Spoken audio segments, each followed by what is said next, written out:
Colin Braun qualifies his number 75 Krone Racing machine on the pole for the second time this season. The exact same front row we saw in Mexico City. Colin, I know you guys want a different outcome, but without the GT cars here this weekend, is that going to help you guys or hurt you? Well, I think the Krone Racing car is really strong in the GT traffic, and Max and I are pretty good at getting through it. So I think it's going to hurt us a little bit. We're not going to have that big gap like we had in Mexico City, but it's going to be a really good, tight battle, I think. The 99 car is really quick, and the Krone Racing guys were down with two of their mechanics. They're back at home. One of them, Lenny, his mom's having some cancer battles, so he's back there helping her, and James recovering from a medical problem as well. So these guys really pulled together pretty strong, and I think we did a good job, and we're all thinking about those guys back there. Krone Racing looking for their first win of 2007. Last year, they had two. Lee? Colin Braun mentioned there a tight battle. Well, it can't really get much closer than this. Scott Pruitt with just a 1-point advantage over Angelelli and Magnussen. Green, here's Fogarty on the inside. New race leader. Wow, momentarily. Here comes Colin Braun back. Whoa, almost drops 2 wheels off to the right. But Fogarty will be on the inside for the next one. He should be able to make the position stick. Good, clean, tight racing. That's as tight as you can get. Here we go, John Fogarty on Colin Braun. This is a classic outbraking maneuver that we talked about right at the beginning of the show. Setting up, going down in the turn one, breaking down from, you know, a solid 170 mile per hour, and he gets it done. But with that much speed, he leaves the inside open. Colin goes and does the double classic side-by-side pass. Last time we saw these two cars really dueling was at Mexico City, and of course the Gainsco car went on to notch up its first ever Rolex Sports Car Series win. Here it is from a different angle. This was good stuff, Cal. It really was. They're trading some bodywork paint here right now, and Jeff Hazel, who's the team boss for the Krone Racing machine, was very upset in the last round that Colin Braun got a drive-through penalty for what was deemed as aggressive driving. They sat down with Mark Raffoff, who's the director of competition, and really had that rule clarified. Braun, Law, Magnussen, Fogarty, that's your top 4. And then the AIM Autosport car of Mark Wilkins running in the top 5. That's a very impressive run. Brian? Down at Krone Racing, Jeff Hazel looking at the timing screen. We'll get a word with him here because we were talking about tires early on. Jeff's making some notes right now. Jeff, we were talking about tires early on, and the pace that Colin is running right now, almost a second faster than the cars in second and third. How long do you let him run that pace and still keep tires on the car? Well, he's been well briefed on the need to look after tyres. We just called him and his answer was, I'm just cruising. So he must be looking after them. Just cruising, guys. If that's just cruising, I'd hate to see what it's like when he turns up the wick. You know what, though, Calvin? Sometimes when you're just cruising and you're comfortable, that's when you're really, really quick because you're being very tidy. He's in a really good rhythm right now. They had an excellent test at Atlanta a few days ago before they came here, and they're hoping that some of that information would transform over to this VIR racetrack. Struggled a little bit on the first day, but boy, come qualifying, this car was a bullet. Colin Braun is flying, and that's what he's been doing literally lately. He has just acquired his pilot's license, and he's pretty proud of himself too. We're back to the action here.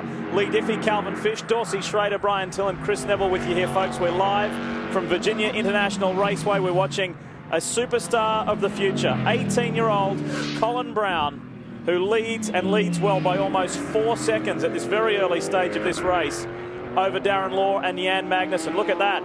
It's a very healthy margin coming out of the Oak Tree turn, down the back straight.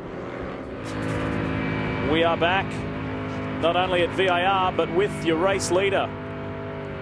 Doesn't look too stressed, looks a little hot, but boy, has he got this race under control. 13 seconds. Colin Braun and Krone Racing are ahead of Jan Magnussen. Jeff Hazel said he was just cruising. He looked like he was cruising there having a Sunday afternoon drive, but boys, he laying down the lap time and just stretching the lead over Jan Magnussen, who's now clear of Darren Law. We hear that 75, the race leader, Colin Braun, was off track. Okay. No big deal. He says no big deal. Okay, we'll give you we did get a gap to Magnussen last time, so when we do, I'll give it to you. Copy. Sounded pretty calm. Well, let's see what happened to Colin Braun, race leader. Out of turn 10, South Bend, coming up towards Oak Tree. And that's what I talk about, this tree and all that little slippery things that you have to deal with. Look at there, he's locked the front up. It's gone off just gently to the outside. Was he the first one around after JC went off? Maybe there was some dirt, dust, grass on the track. You hear the tire lock up. Does a good job of transitioning it back over to the racetrack. No big trauma. you didn't let off the brake there, you'd have crashed right into the barrier, wouldn't you? Yeah, he just handled that really coolly and did a good job to get it back on track. And they'll be observing the temperature gauges and the telemetry in the pit box. They'll be looking at it too, but I think he got away with one. His lead was 15 seconds before that. It only cost him 2. He still has 13 over the Dane. Jan Magnussen, driver changes coming up. All day long, the 75 has been up front and in the hands of this man, Colin Braun, for the majority of the time. You made it look simple, except for that one little miscue up in Oak Tree. It looked easy, and the pace you were putting down was phenomenal. Were you not worried about tires at all? No, you know, we worked really hard on keeping our tires to be consistent through the whole run. My engineer Dave and both Max and I really focused on that. We know that's something that was going to be important here, and we worked on that hard. And the Oak Tree, I don't know what happened there. I just put the brake pedal down, and it went down about 3 inches further than it should, and then it just started to lock up. And but since then we haven't had a problem with it, so we're keeping our fingers crossed it'll be good to the finish. The brake issue, Dorsey and I were kind of talking about that. Could it be pad knockback? A lot of curbs up there through the S's. Yeah, I think it was a bit of pad knockback, because I put the brakes on and it just went, you know, way past where it should have been. I hit the curb a little bit at the exit like I shouldn't have, but, you know, I guess you can't be perfect. So I'm sure Max will go and do a good job and we'll be good. Well, Colin has handed Max a very good car. We'll see if they can keep it up front and get their first win of 2007, Lee. Led 34 of the 43 laps he drove, Brian, so that shows how strong he was. Chris, you talk about people being back, Krone Racing back on the podium again, and for Max Pappas and Colin Braun, that's good for the points. Max, just seemed like Angelelli had a little too much for you there at the end. You know, I tried everything I could. You know, I want to congratulate all my team. You know, Krone Racing, Colin, you know, drove a fantastic race. You know, I tried to keep Angelelli behind me as much as I could. You know, but we didn't have much for him today. You know, they were really a class of the field. You know, we need to work a little bit on, you know, on how to, you know, to work on the setup of the car. But I was very proud. You know, we did a great job. We worked very good all weekend. Colin did a superb pole position, and thinking of my friend Bob Snodgrass at the moment and all his fans, you know, I just want to say we're going to be back, and the win is pretty close. We're working on it, and with this guy and my Krone Racing team, we will make it.